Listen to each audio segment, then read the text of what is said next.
What up guys, it is Justice here and welcome to a new Runescape video, this one focusing on the full Primeval gear. This is the raid gear that I'm going to be analysing in this video. I will also compare it to the predecessor Tier 85 Seasinger's armour later on in this video. But I'm going to start off straight away with Primeval gear guys. I managed to buy the full set a couple of weeks ago or so. This is Tier 90 Magic Tank Armour, untradeable, and you can buy it from a Gobi outside of the raid entrance.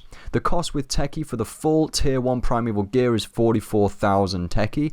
If you're looting every 2 days, both bosses, you could get this much Teci in approximately a month or so. It really depends how lucky you are with Teci drops, and it can be between 750 and 1,500 Teci per Durzag killed, and 1,000 to 1,750 Teci per Yaka killed.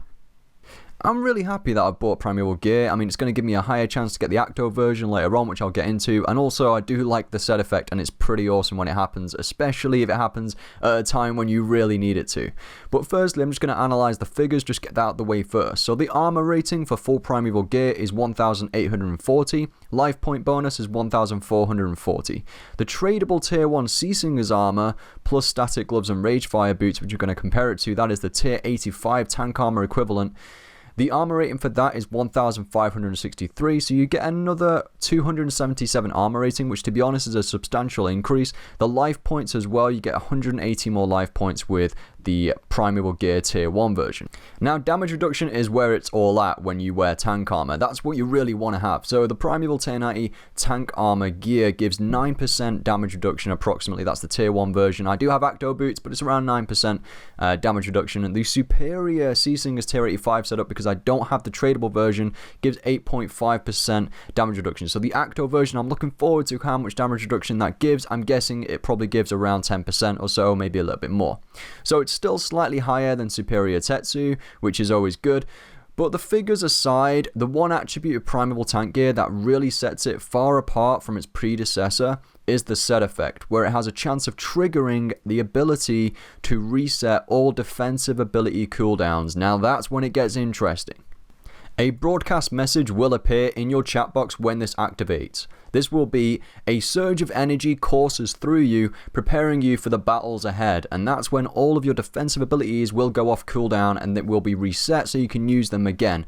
This is badass because when you're in a raid, let's say, and you're tanking, maybe you're base tanking or even north tanking, and you've just used devotion, let's say, then you can use a devotion again straight afterwards, which is crazy. Back-to-back devos, people. It's fantastic. But again, you just have to get lucky when it happens. Also, it's great if you're very lucky and you can get a barricade active, immortality, and then a barricade again. That's crazy. I know one of my mates, when I've been doing raid feats, they managed to do a back-to-back devo, which was extremely important for them because they're on 200 life points and they just managed to hit devo, which saved their life. So it does come in very handy at times when you're in high-level situations. From what I know about this armor, I think you need at least 3 pieces of raid gear for this to activate, similar to War Priest armor and how that works. The more pieces you have, however, the greater chance of its set effect activating. I've also heard you can mix and match the pieces of armor you wear, such as Tempest with Primeval, and still get the set effect. However, beware, this would decrease your accuracy as you'd have both range and mage armor equipped. So, people might be wondering about the degradation of the raid gear. Well, it only degrades outside of raid boss fights, and that's why I tend to only use this gear when raiding. Compare this against the tradable version of Seasinger armor, where it degrades to dust, and then the superior version, again, you just need to repair that, but it degrades wherever you are. The best place to use this armor is at raids, whether that's base tanking at Yakimaru or north tanking at Yakimaru. North tanking, though, a lot of people might argue that it's best just to range DPS down really quickly. Depends on what method you use, really. If you're solo tanking up north, this comes in very handy. You want to use this. If you're trio tanking up north, then it might not be so usable. So it just depends on what method you're using, but definitely, to be honest, in general, tanking rolls at raids, it's fantastic to use. There's no point me saying any other boss because everyone's just going to rage in the comment section saying, what are you talking about? DPS Voidscape armor everywhere. But yeah, it really is personal preference. I don't know whether I'll use it anywhere else. I might use it at Virago if I'm tanking, maybe if I want to have an easy time. I don't know. But either way, it's very good for raids. I suppose the range tank version might be useful at high-end rage at Araxor. I know a lot of people who go Araxor would probably find that useful there. But yeah, until I get the full ACHTO version with the set effect of extra damage output when wielding a shield, it'll be a whole different story, and it might be more useful in different situations outside of raids. We'll just have to wait and see. I'll now have a higher chance at getting Primeval gloves from Yakem Mari, because when you have the tier 1 version of the armor pieces, it increases your chance of receiving the ACHTO version. It's going to take a very, very long time though to get the full ACHTO tier 2 version of this armor. I'll be sure to make a review of it when I do, however long it takes.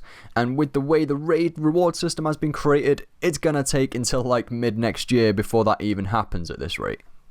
Thank you guys for watching my review of the Primeval Gear. Make sure to thumbs up this video if you found it useful in any way, and just to thumb it up for me obtaining this armor and purchasing all of my Teci on it.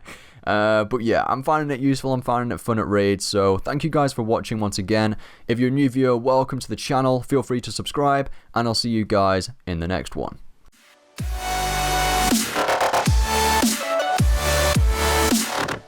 What up guys, it is Justice here, and welcome to a new video on this channel.